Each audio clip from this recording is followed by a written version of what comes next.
Bismillahirrahmanirrahim. Elhamdülillah Rabbil alemin. Ve salatu ve selamu ala nebiyyina Muhammedin ve ala alihi ve sahabeti ecma'in. Rabbi şrah li sadri ve yessir li emri ve hlul uqdeten min lisani yefqahu qawli ve ba'd. Möhtərəm qardaşlarım, mən birinci özümə, sonrası sizə Allah Taala'dan haqq olan təqva ilə qorxmağı nəsihət edirəm. O haqq olan təqva ki, həm insanı gizlində, həm də aşkarda Allaha yaxınlaşdırır.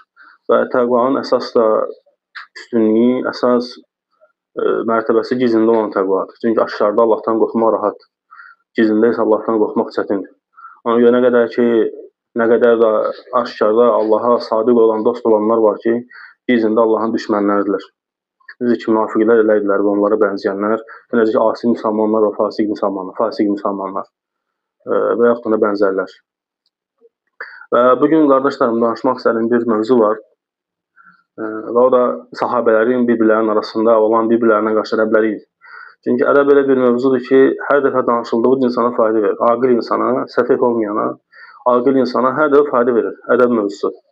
Çünki elə din özü ədəbdir. Ədəb olmasa dinin faydası yoxdur. Çünki elmin faydası yoxdur. Çünki bütün elmlər heç biri İslam dinindən əlavə, kənarda olan heç bir elm ədəbə üstünlük verməyib. Əsas elmə üstünlük verib. Məsələn, nə istəyirsən elə, nə istəyirsən o əsas fizikaya töhfələri verir, kimyaya töhfələri verir, tibb elminə töhfələri verir, yəni öz bacarıqlarını bəxş edər. Hətta ola bilər ki, sənin qeyri-insani üstünlüklərin olsun, hətta qeyri-fitri problemlərin olsun və s. buna bənzər şey. Onlar baxılmır. Sən hər kimsən, sən hər kim deyilsən. Amma İslam elmi tam fərqlidir. Birinci ədəbə baxılır, sonra elmə baxılır. Elmə hətta hərdən tam olaraq da baxılmır. Çünki elə insanlar var ki, onların elmləri azdır. Amma onlardan elm götürülür. Və nə qədər insanlar var ki, onların elmləri çoxdur, onlardan elm götürülmür. Və sahabələr də qudvədir, ibrətdirlər bizim üçün ədəb baxımından. Necə başqa məsələlərdə ibrət olduqları kimi, ədəb mövzusunda da ibrətdirlər. Və Ömər ibn Xattabın radiyallahu anhunun qissəsini danışmaq istəyirəm, qardaşlarım. Nə zaman vəfat edir, ona aid bir qissə danışmaq istəyirəm. Ayşə radiyallahu anhə möminə anası, münafiqlərin yox, kafirlərin, müşriklərin, ona bənzərlə heç birinin yox. Təbii ki, müsəlmanların, mömin anası. Atasına deyir ki, Əbu Bəkr radiyallahu anhuya, artıq təbii ki, Allah Resulü'nün evliydilər, ailəliydilər. Mən öz evimdə 3 dənə ay görmüşəm. Əbu Bəkr deyir. Onun açması, yozması nədir? Çünki bilirsiniz, yuxular yozlardır. Peyğəmbərlərin dövründə, salihlərin dövründə bacılar da bəzi insanlar olur, yuxuları yozmağı bacararlar. Və gəlir soruşur atasından, Əbu Bəkrdən ki, o nədir o 3 ay? Mən otağımda gördüm onları. Və Əbu Bəkr gülür radiyallahu anhu. Və Allah Resulü təbii ki, ən bir vəfat elədi. Allah Resulü vəfat eləyəndə sallallahu aleyhi və səlləm Əbu Bəkr gəldi deyir ki, o 1-ci ay idi. 1-ci ay o idi. Və zaman gəldi, artıq Əbu Bəkr Allah Resulü'ndən sonra xəlifə oldu. Möminlərin əmri oldu və bütün sahabələr ona beyyət edilər. Hətta Ali ibn Əbi Talib radiyallahu anhu, hətta o da tabi oldu qorxusundan və hətta başqa şeylərdən dolayı yox. Elə sevdiyinə görə, elə qorxusundan da olmamaq şərti ilə qorxmadan tabi oldu Əbu Bəkrə, yəni xəlifəliyinə, xilafətinə tabi oldu. Və zaman gəldi Əbu Bəkr radiyallahu anhu da vəfat elədi. Və Allah Resulü, üzr istəyirəm, Əbu Bəkr radiyallahu anhu vəfat eləyəndən sonra onu dəfn edilər Allah Resulü'nün evində. Onu dəfn edilər Allah Resulü'nün evində. Ayşə radiyallahu anhə deyir ki, mən artıq başa düşürdüm. O yuxunun yozmasını başa düşürdüm. Və mən bildiyim 2-ci ay mənim atam idi. Yəni Əbu Bəkr radiyallahu anhu. Və mənə maraqlı idi o 3-cüsü. Mənə maraqlı 3-cüsü kim olacaq deyə. Və təbii ki, bilirsiniz, Peyğəmbər sallallahu aleyhi ve səlləm öz evində dəfn olundu. Yəni, ümumi müsəlmanlar dəfn olunan qəbirstanlıqda dəfn olunmadı. Və bu Peyğəmbərlərin təbii ki, elə xislətlər var idi ki, elə əməllər var idi ki, onlar Peyğəmbərlərə xas idi təbii ki. Və həmçində Əbu Bəkr də orada dəfn olundu. Bu da onu göstərir ki, hərdən müsəlmanları fayda və fəzilət baxımından fərqli yerlərdə dəfn eləmək olar.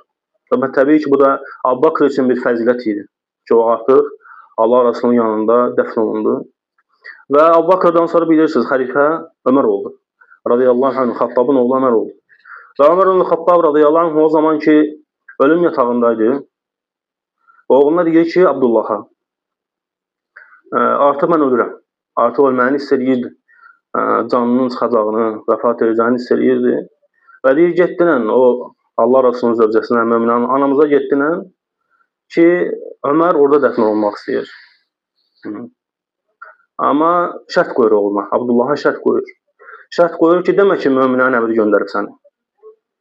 Ki, birdən qəlbinə istəmədiyi halda rəhm düşər. Deyir ki, ged ona denən ki, Ömər göndərib səni. Xattabın oğlu Ömər. Müsəlmanlardan bir müsəlman göndərib səni. Yəni, Abdullahı. Və Abdullah ibn Ömər radiyallahu anh gəlir, Ayşənin yanına radiyallahu anhənin ki, atam məndən belə bir şey vəsiyyət elədi. Məndən belə bir şey xahiş elədi. Və istədi ki, o xahişi sənə çatdırım və istədi ki, o iki dostunun yanında dəfn olunsun. Ayşə radiyallahu anhə icazə verir. İcazə verir ki, Ömər ibn Xattab radiyallahu anhu Allah Rasulunun və onun atasının yanında, Əbu Bəkrın yanında dəfn olunsun. Və Ömər ibn Xattab radiyallahu anhu oğluna deyir ki, Abdullaha, bir də soruşarsınız. Məni yuyandan sonra, kəfənləyəndən sonra və o zaman ki, aparacaqsınız dəfn eləməyə, dəfn eləndə yenə də soruşun. Ola bilər ki, fikrindən daşınar. Çünki evin sahibi oydu. Çünki biri öz həyat yoldaşı, yəni Allah Rasulü, biri atası idi. Ondan yenə sor. Çünki ev onundur, icazə sahibi də odur. Bəlkə birdən fikrindən dönər. Amma yenə də icazə alanda soruşarsınız ki, Ömər yox, xəlifə yox, Əli Xattabın oğlu Ömər istəyir. Və o zaman ki, Ömər ibn Xattab Rəbbinə qovuşur və o zaman ki, vəfat eləyir. Vəfat eləyəndə onu kəfənləyirlər, yuyurlar və aparırlar, dəfn eləməyə aparanda Abdullah qabaqda gedir. Gedir Ayşədən soruşur ki, radiyallahu anhədən ki, atam sonuncu dəfə xahiş elədi və bu vəsiyyəti idi və sonuncu vəsiyyəti idi ki, soruşsun ki, səndən atamın icazə verir, Xattabın oğlu Ömərə, möminənin əmrinə yox, Xattabın oğlu Ömərə icazə verirsənmi ki, orada dəfn olsun? Və onda Ayşə icazə verir, əlbəttə. Və Əbu Bəkr üzr istəyirəm, Ömər ibn Xattab radiyallahu anhu dəfn olunur orada. Və onda artıq Ayşə bilir ki, radiyallahu anhə, Allah onun atasının razı olsun, artıq 3 sənə ay oydu. Yəni, bu da göstərir sahabələrin bir-birlərinin arasında ədəbi, bir-birlərinin arasında olan bir-birlərinin arasında olan ehtiramı. Fikir verirsənsə, Ömər ibn Xattab radiyallahu anhu xəlifə idi, əslində o dəfn oluna bilərdi. Xəlifə istədiyini eləyə bilər. Yəni, İslam çərçivəsində, haqq çərçivəsində, hüdudlar çərçivəsində istədiyini eləyə bilərdi. Və deyə bilərdi ki, o mən istəyirəm, biz bir yerdəydik, neçə döyüşlərdə bir yerdə olmuşuq və s. Amma görürsən, baxmayaraq ki, o qadın idi Ayşə radiyallahu anhə, özdə yaşı da az idi Ayşənin. Peyğəmbər sallallahu aleyhi ve sellem vəfat eləyəndə Ayşə radiyallahu anhə təxmin 18 yaşı var idi. 18-19 yaşı var idi. Yaşı da az idi. Ömərdən qat-baqat, dəfələrcə yaşı az idi. Hətta Ömər ibn Xattab ona görə icazə vermədi ki, xəlifə sözünü orada işlədilsin, yəni Ayşənin yanında zikr olunsun, birdən qəlbi yumuşalar və birdən istəmədiyi halda deyərdi ki, hə, xəlifə deyib axı. Amma qəlbindən keçən də o deyil. Bu da onu göstərir ki, ədəb. Ona görə ədəb böyükdür, mühüm rol oynayır. Yəni, müsəlmanı yalnız uzalda bilər, müsəlmanı əks etməz, müsəlmanı zəld eləməz, müsəlmanı bir-birinin yanında yalnızca və yalnızca uzalda bilər. Ona görə sahabə bizə ibrətdir. Ona görə sahabə bizə ibrətdir. Kim ki sahabənin yolundan çıxarsa, kim ki sahabənin fəhmindən çıxarsa, artıq ən yaxşı halda bidətə düşər. Və yaxud da küfrə və yaxud da ona bənzər şeylərə düşər. Ən yaxşı halda düşər bidətə. Və bidətlər də hamısı oddur. Və hər bir od da zələtdir. Necə Peyğəmbər sallallahu aleyhi ve sellem dedi ki, və Peyğəmbər sallallahu aleyhi ve sellem axı dedi ki, kullu bid'ə, hər bir bidət. Allah heç birini istisna eləmədi. Düzdür, bizim etiqadımıza görə bidətlər kiçik və böyükdür. Elə bidətlər var İslamdan çıxardır, elə bidətlər var İslam dinindən, üzr istəyirəm, sələflikdən çıxardır və elə bidətlər var ki, müxalifdir başqa sünnə əməllərə, amma hamısı oddur. Amma hamısı ayətdir, hamısı xəyanətdir. Necə ki, Peyğəmbər sallallahu aleyhi ve sellem buyurardı ki, Ayşə radiyallahu anhəyə ki, kim bizim olmadığımıza, kim bizim demədiyimizin üzərində bir söz deyərsə, yəni bizim, yəni dinin, kitab və sünnənin üzərində olmayan bir şey deyərsə, artıq o xəyanət etmiş olur. Artıq xəyanət etmiş olar və artıq yeni bir şey gətirmiş olar. Və diqqət etir, Peyğəmbər sallallahu aleyhi ve sellem şərt qoymadı. Demədi və ləvu, demədi və in. Heç bir şey şərt qoymadı Allah Rasulü. şərtsizdir. Yəni kiçiksiz və böyüksüz fərq eləməz. Ona görə də kim ki sahabənin yolunu tərk eləyərsə, artıq ədəbi də tərk eləyər. Zahirən ədəbli görünsə də belə. Ona görə nə qədər bidət əhli, nə qədər bidət firqələri var ki, zahirən ədəbli görünürlər. Onlar elə düşünülür ki, kənardan baxanda necə də ədəblidirlər, necə də sakitdirlər. Çünki hərdən insanlar qarışdırır sakit duranları ədəblə. İnsanlar hərdən danışdırır susanları ədəblə. Susmaq, sakit durmaq ədəbin hissələrindən bir hissədir. Amma ədəbin özü deyil. Amma ədəbin özü deyil. Ona görə kim ki sahabənin yolundan kənar olan bir yolda olarsa, heç o ədəbli də sayılmaz. Necə ki sünnəyə nisbət olunmadığı kimi. Çünki heç bir sünnədən kənarda qalan da ədəbli sayılmaz. Çünki Rasulullah xain olan necə ədəbli olsun axı? Rasulullah xain olan ədəbli ola bilməz. Ona görə Allah Taala'dan istəyirəm ki, bizi sahabənin ədəbi ilə ədəbləndirsin. Bu təbii kiçik bir xatırlatma idi, kiçik bir qissənin zikri idi təbii ki. Allah Taala'dan istəyirəm ki, az da olsa bizə böyük faydalar çıxartmağı nəsib eləsin bu kiçik şeylərdən.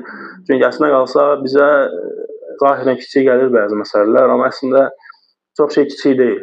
Nə qədər böyük məsələlər var ki, kiçik şeylərdən təsirləndir və insanlara fayda verir. Və nə qədər böyük məsələlər də var ki, vallahi insanlara kiçik də olsa fayda vermir. Ona görə Allah Taala'dan istəyirəm ki, qəlblərimizi haqq gələndə haqqa tabe olmağı bizə müvəffəq eləsin və qəlblərimizi ədəblə, ixlasla Allaha ibadət edən qəlblərdən və zahirlərdən eləsin və bizi həm bu dünyada, həm də axirətdə Allah Rasulunun və onun sahabələrinin ədəblənlərdən eləsin və bizi sabit saxlasın dini üzərində. Və əlhamdülillah Allah bilir. Və sallallahu aleyhi və səlləm Muhammedin və alə alihi və sahbihi ecmaîn. Bəli.